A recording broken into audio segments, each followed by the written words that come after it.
Professor Emerentia Du Plessis.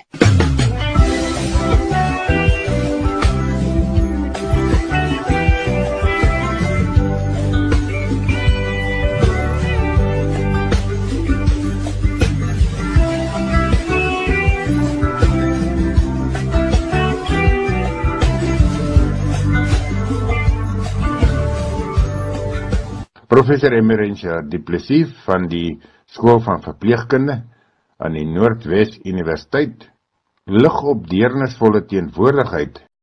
Hallo Willem en luisteraars, ek hoop dit gaan sommer baie goed met julle.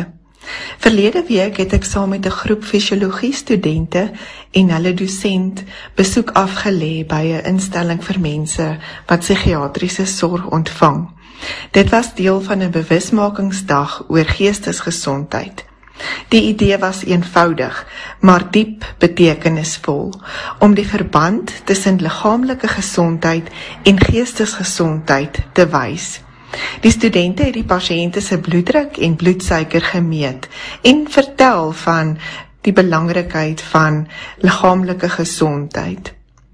Maar wat daardie dag gebeur het baie verder gegaan as die getalle op 'n monitor. Ons het die vroueafdeling besoek en daar was so om en by 10 pasiënte. Die meeste het moeg en teruggetrokke gelyk en hulle was effens huiwerig om betrokke te raak. En om eerlik te wees, ons was self ook maar onseker oor hoe om te begin. Die atmosfeer was stil en swaar, soos dit dikwels in sulke eenhede kan wees. Toe begin die dosent, 'n warm, mededeelsame vrou, net eenvoudig gesels. Sy het nie met die pasiënte gepraat asof hulle gevalle is nie. Sy het saam met hulle gesels, as mens, met mense. Sy het geglimlag, geluister en vriendelik met hulle gesels, asof hulle ou vriende is. En toe gebeur iets besonders. Die pasiënte, wat net 'n oomblik tevore lusteloos en onbetrokke gelyk het begin reageer. Hulle oë het opgeklaar, hulle het begin glimlag en vra. Hulle het hulle stories gedeel oor hulle families, hulle lewens en hul hoop om binnekort huis toe te gaan. Dit was asof die waas van siekte vir 'n ruk opgetrek het en hulle innerlike skoonheid deurgebreek het. Ek het die fisiologie studente dopgehou. Hulle het hulle dosent se voorbeeld gevolg, vriendelik, respekvol en opreg menslik. Hulle het nie gejaag of op 'n afstand gebly nie. Hulle het elke vrou behandel as 'n persoon met waarde, nie net as 'n diagnose of 'n pasiënt nie. As verpleegkundige het hierdie storie my diep geraak. Ek het besef hoe ons nog steeds, selfs met die beste bedoelings, dikwels pasiënte sien deur die lens van hulle diagnose en verwag dat hulle daarvolgens gaan optree. Maar die dag het my herinner, agter elke diagnose is daar 'n mens, iemand wat gesien en gewaardeer wil word. Daardie middag het dit nie meer gegaan oor bloeddruk of bloedsuiker nie. Dit het gegaan oor verbondenheid, oor teenwoordigheid en oor waardigheid. Hierdie teenwoordigheid het 'n stuk genesing binne dit.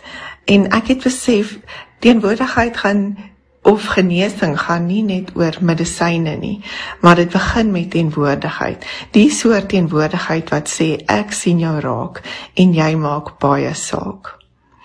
Hierdie teenwoordigheid is 'n manier van saam wees, wat getuig van aandag en respek en toewyding aan die ander se werklikheid. En ons sien teenwoordigheid uit hierdie verhaal, deurdat dit gaan oor om saam te wees, eerder as om te dink, ek is in 'n posisie om iets aan jou of vir jou te doen. En die dosente en studente het nie bloot prosedures uitgevoer nie. Hulle het tyd saam met die pasiënte deurgebring en met hulle gesels. Ons sien ook 'n element van teenwoordigheid, dat hulle respek gehad het vir die ander as 'n unieke persoon. Die dosent het verder as 'n diagnose gekyk en elke vrou as individu met 'n eie verhaal benader. Sy was aandagvol en sy was beskikbaar. Haar vriendelike teenwoordigheid het 'n ruimte geskep waar die pasiënte gemaklik kon praat en deel. En daar was 'n wederkerigheid en 'n menslike verbinding. Die atmosfeer het verander van kliniese afstand na opregte mens-tot-mens verhouding. En daar was ook 'n erkenning van menswaardigheid. Deur elke pasiënt met respek te hanteer, het sy hul inherente waarde bevestig. Teenwoordigheid beteken daarom om getrou ingestel te wees op die ander, om jouself toe te laat om deur hul situasie geraak te word. Die dosent se optrede was 'n lewende voorbeeld hiervan. Verder beteken teenwoordigheid 'n tussenpersoonlike sorgverhouding en die ideaal om vir die hele mens, die liggaam, die siel en die gees om te gee.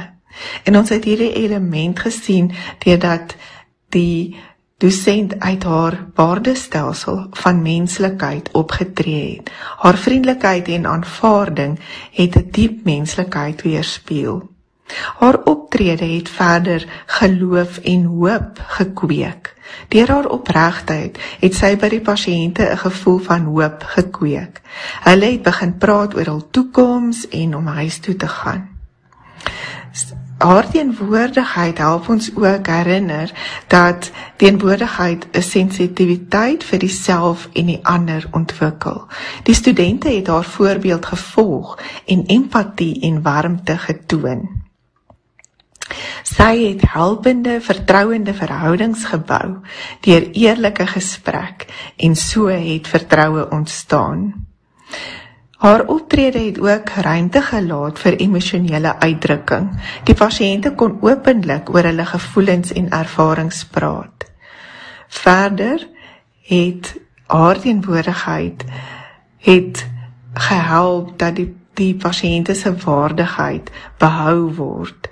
En dit was basiese optrede gewees deur haar. Selfs terwyl fisiese metings gedoen is elke pasiënt met respek en sorg benader.